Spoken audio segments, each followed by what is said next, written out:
Tēnā koutou katoa and buongiorno.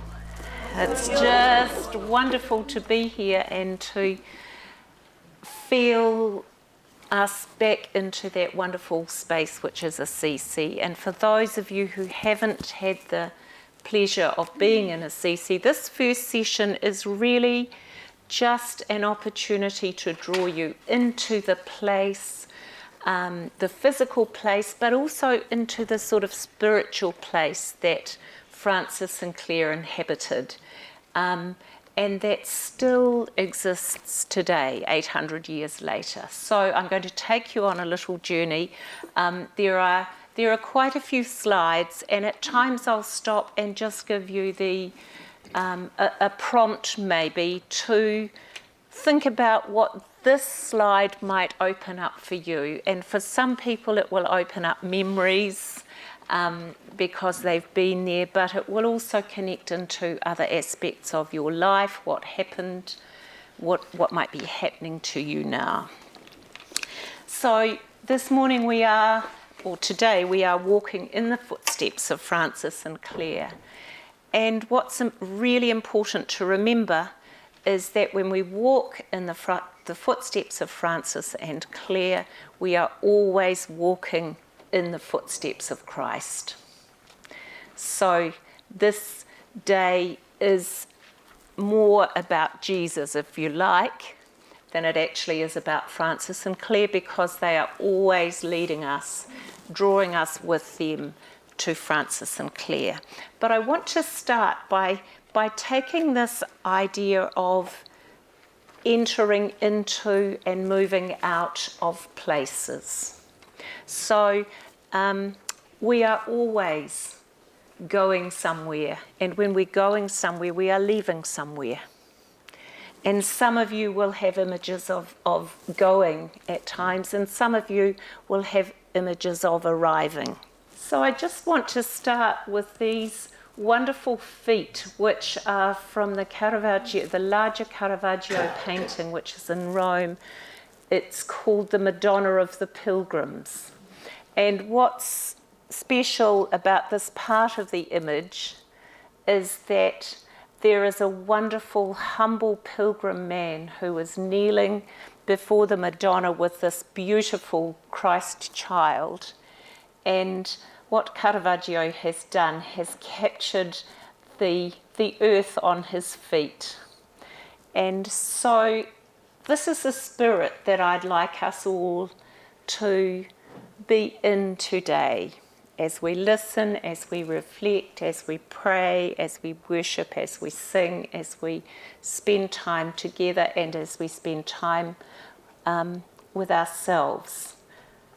That we are on our knees, our feet are rather grubby from the journey, and we can just place ourselves in trust before this Christ. So here we are, thinking about entering Assisi, and it's a city that we can view from many different places and in many different lights.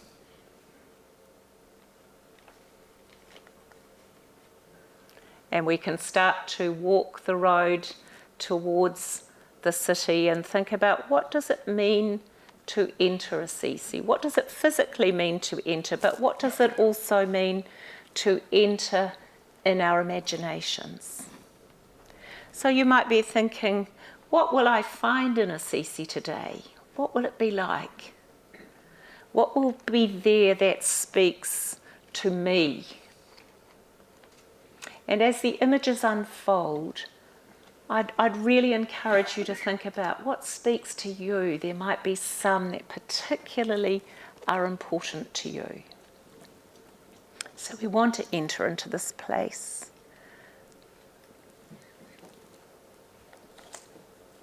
And there are gates to take us in, many gates.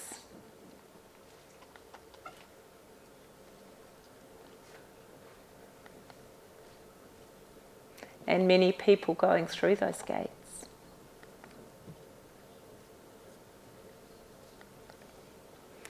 And once we're in there, there are little roads and pathways, some that nowadays take cars, but some that are only for foot traffic.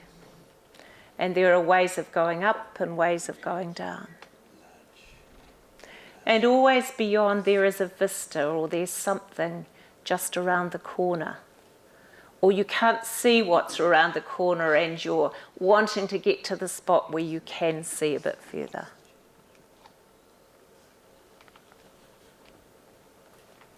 And so once you are in Assisi, then you start to look outwards again.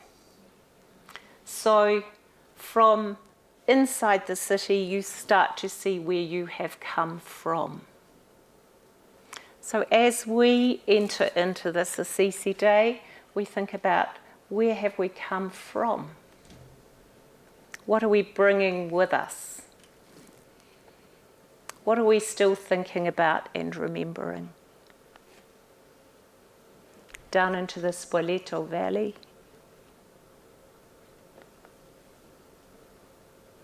And then we are at different phases in our lives. Some of us are in the bright sunshine of middle age, I was going to say, even youth, and others of us are heading more towards the later periods of our life. The sun is dimming a little, but it remains beautiful. And the light is just something special. And as we look out into the countryside, there are always things that remind us that this is one of God's cities, where people have honoured and worshipped him. But we also remember that this is very much man's city. This has been built by human hands, and there are human forces at work. And I want to just read you a little bit from a very new book out about Clare of Assisi. And it just talks a little bit about the times that Francis and Clare lived in. And I think it's very useful for us to listen to this, to really get a sense of the context in which these two saints developed and grew. So it talks about Clare, but Francis also lived in the Middle Ages, when general barbarities of society and politics were laid bare. People knew the terms, knew what side they were on, and stood their ground ready to defend and die on that ground, which often was the case. There is something to be said for barbarities that are laid bare, as opposed to barbarities that pulsate beneath the surface under appearances, proclamation and societal grievance, as is the case in our day. Let's just have it out was the way of public discourse in the Middle Ages, which sometimes resulted in a call to arms, but just as often left towns and their inhabitants to live and let live. War was intimate and endemic, both locally, town against town, and globally. Combat, carnage, and death were woven into the culture and were almost considered a rite of passage, especially for male members of the nobility who were born into knighthood, or for those outside the noble class but who aspired to it. Knighthood was steeped in the culture of chivalry, a notion that loomed large in the imagination of the age. The nearness of death stripped away moral equivocation about it. It was a given that men would die, women too, and probably young.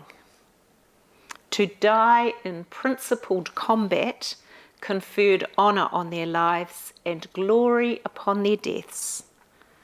Thus, inherent in the culture of war and death was the disposition of courage.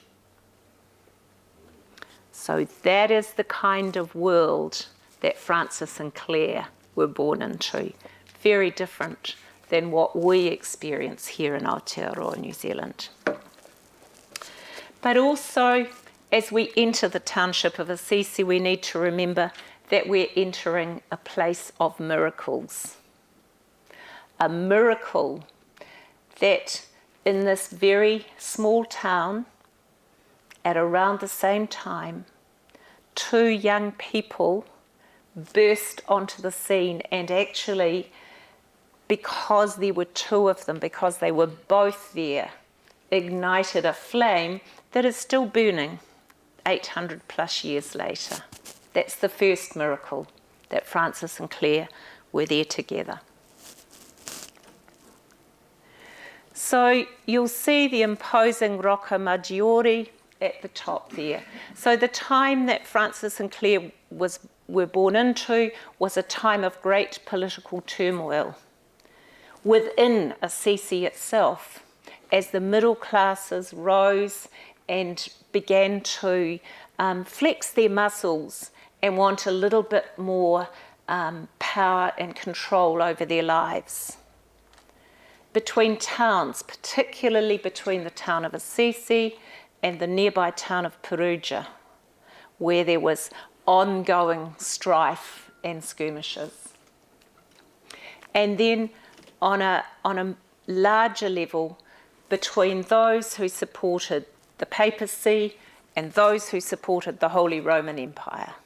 And so by the time you get those individual and civic and then larger political forces all at work, there is a lot of turmoil. And the turmoil touched both Clare's and Francis's lives.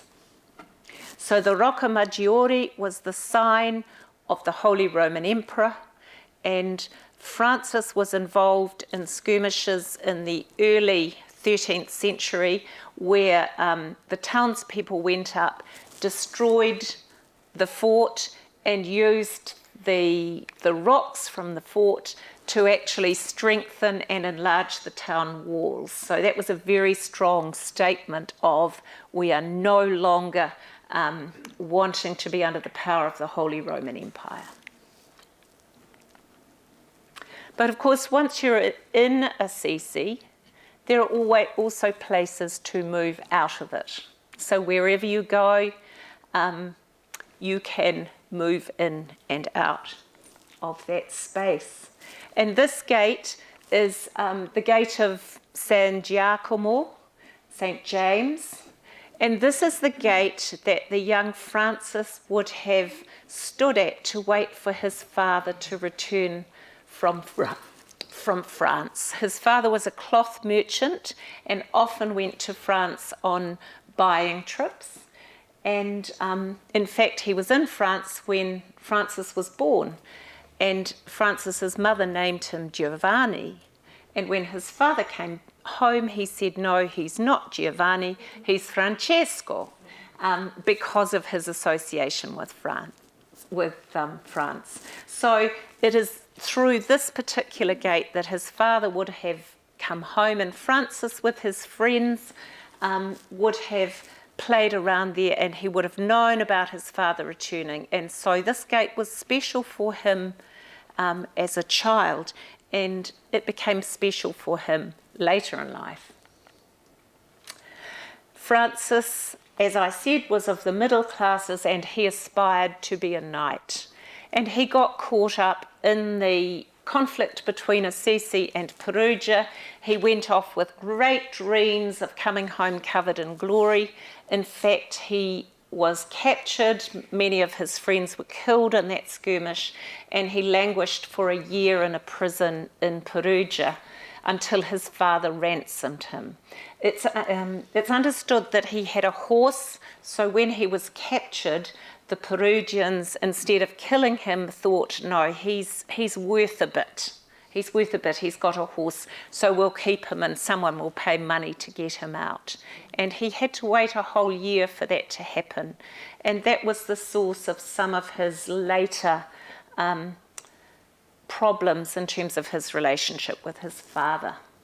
This is a statue on the lawn of the huge basilica of St. Francis. And I love it because it is such a reminder of how we often feel. So maybe just feel for a moment something of Francis's dejection. Everything slumped, even his horse. They're facing back towards Perugia. So the sculpture is sighted, so it's facing in the direction of the town of Perugia. And there, on this beautiful expanse of lawn in front of this magnificent basilica in honour of Francis, is the statue that reminds us of his defeat. And that's a really poignant statement and symbol of how, as humans, we really understand this sense of being overwhelmed and disappointed and in despair. The time in the jail in Perugia was the source of much of Francis's ill health later in life, but it was also a turning point, one of a number of conversion points for him in his life. And so increasingly he turned away from his what were known as playboy ways, and being quite the life and soul of the party, and spent time in places where he could pray and reflect. And this is the beautiful little church of San Stefano, and it's pretty much as it would have been in Francis's time. So we can look there and we can think, Francis prayed underneath that same ceiling, and he prayed that God would give him a sense of what his calling was, what it was that he was to do in life. He prayed in the outdoors as well. He found places where he could be on his own. And then he had other experiences that were part of this conversion process. This is a lovely sculpture of Francis embracing and cleansing the leper. And I think this might be something, David, that you are talking about in more depth. But it was for Francis a turning point in terms of what God was able to do with his heart when he approached something that had been horrific and totally distasteful for him. And then the final turning point. Now, we've talked about the San Damiano cross, and we have been able to put some images, one here, one out in the atrium. And I've also written in the booklet about how we can unpack the cross a little bit more.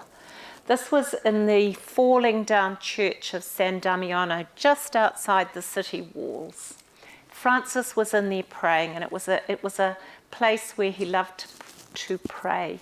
This is a really unusual cross. It's Byzantine, it's an icon. So it is not just a representation, a picture, but it tells multiple stories. And although we can't see the detail in it, I think the most important thing about it to me is that Jesus is totally open-armed, not just because he's stretched out on the cross, but because his eyes are open. He is alive and present and available to whoever is kneeling and praying beneath that cross. And it was from this crucifix that Francis heard the words, "Francis, rebuild my church, it is in ruins." As clearly as though Jesus had spoken to him from the very crucifix. And of course he looked around and the church was literally in ruins. no doubt about that. And so he knew that his task was to get the stones and to physically rebuild that church. And he did. And just to hold in your mind that as he rebuilt it, he felt that it would be a home for women. And we'll come back to that later. Here he is, a lovely bronze that is in San Damiano now, and that's part of telling the story of Francis rebuilding. And you'll see on the left he's praying in front of the San Damiano cross, and he's haloed, and he's also here doing part of the physical work. His father is here on the left, looking on and disapproving. He wanted his son to be working, selling fabric, buying and selling fabric, and building up the family business, and he was a son who was not following in his footsteps. This is a sculpture, again a disconsolate sculpture, and it's in the forecourt of the bishop's residence in Assisi. And this was the place where Francis's father had asked Bishop Guido, the Bishop of Assisi, to intervene because Francis had been selling off bolts of cloth and using the money to buy the stones to rebuild the church.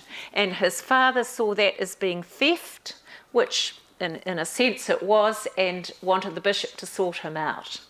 And there again we have this iconic story of Francis stripping all his clothes to the point where the bishop needed to cover him with a cloak to keep him decent. The townsfolk gathered for the event, and his father there, and Francis saying to his father, "I no longer say my father Pietro, I say my Father in heaven." And so there's that movement again towards God. His parents here outside the Chiesa Nuova, the new church, which I think is about 600 years old. So it's quite a lot newer than some of the other churches there. And back to the gate of St. James. This time, this is the gate that Francis chose to leave from. So after he had rejected his father, rejected what Assisi stood for him, which was prosperity, it was materialism, it was looking out for oneself, it was turning away from God. Francis, we've entered into Assisi with him, now we need to leave Assisi with him. And we leave through that same gate that he used to welcome his father through. And it's a dark night of the soul, really, so a nighttime picture of that gate. And Francis leaving now to really discover what it is God wants him to do. And starting to get a sense that it was more than just physically rebuilding the church. And so this is in the lovely chapel at Riva Torto, and it's the little shed that Francis went to live in, and some of his friends came. They had captured something of Francis's passion for Christ by now, and they came to be with him, and they stayed in this little hovel, it really was, for some months until a local farmer moved in with his donkey. And then they found there wasn't room for them and the farmer and the donkey, and they moved on from there. But this little hovel, as it was, is rebuilt there, and it's another one of those pilgrim places that you can visit. And also in that church now we see the rule of St. Francis, because one of the things that was really important to him, and different from some of the others at that time who were questioning mainstream theology, was that Francis was totally committed to working within the institution of the church. And this is one of the key things about Franciscan theology, is that we don't establish something outside of the church which is not enfolded, if you like, in the tradition, in the security, in the safeguards of the church as an institution. And so this is his rule. This is a copy of his rule that was approved by the Pope. And what we need to understand again about those times was that, unlike today, when if we shared around the room, our theological differences would be present and would be okay, all right? We would have a lot in common theologically, all of us, but there would also be ways in which there would be shades of difference. Things that we want to emphasise, some of us may want to emphasise more or less.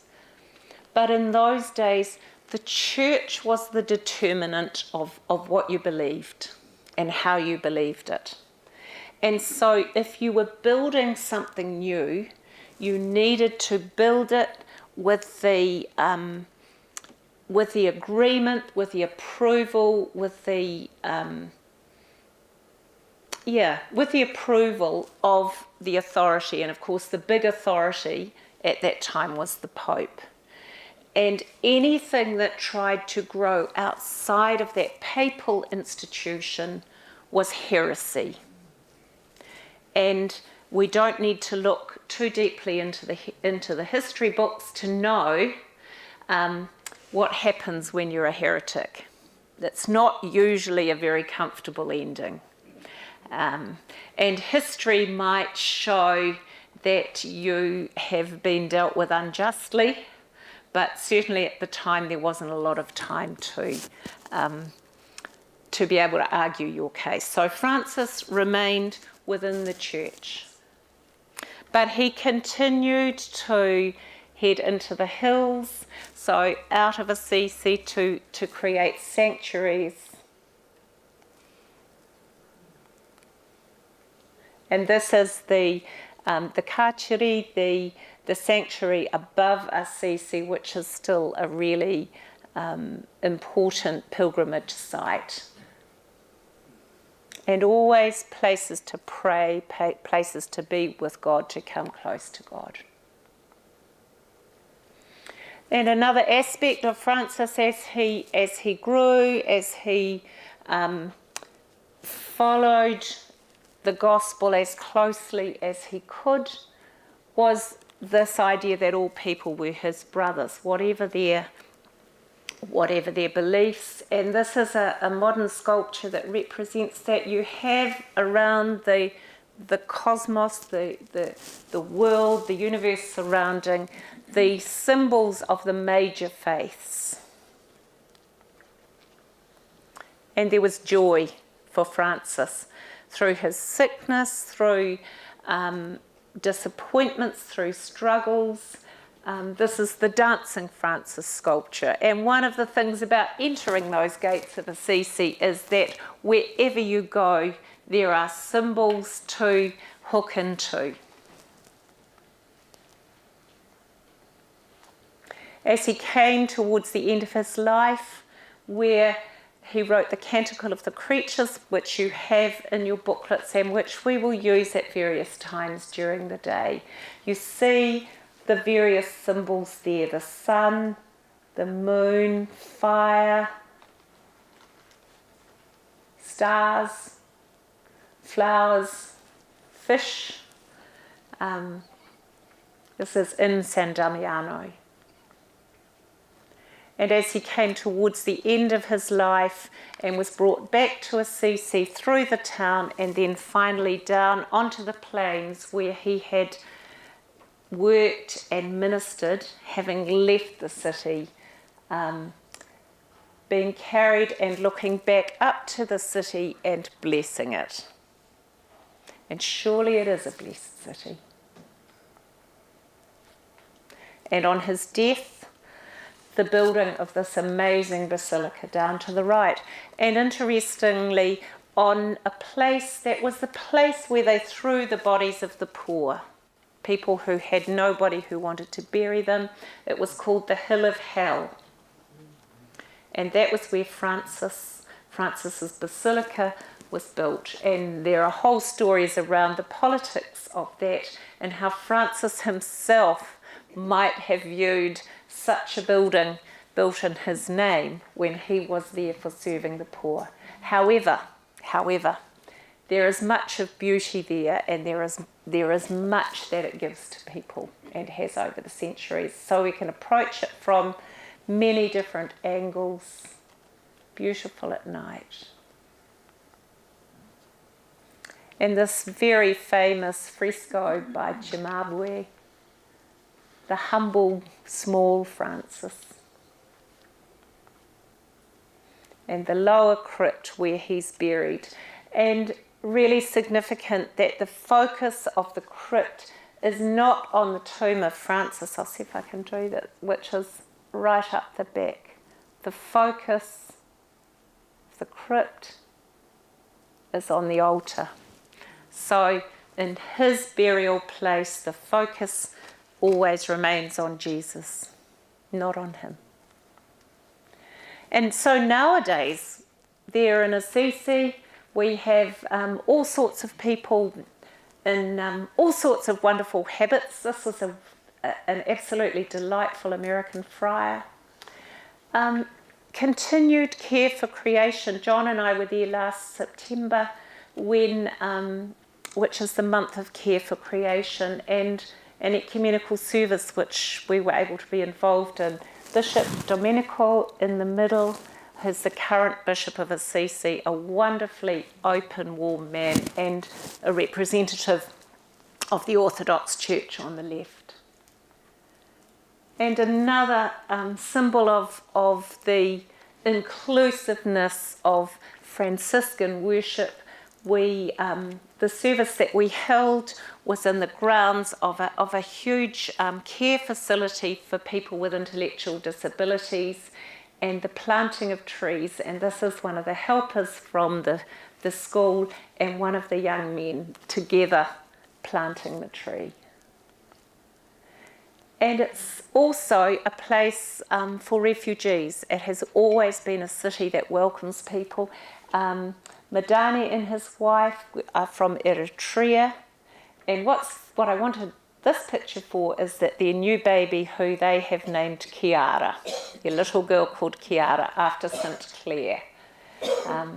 So 800 years, still a place for the homeless.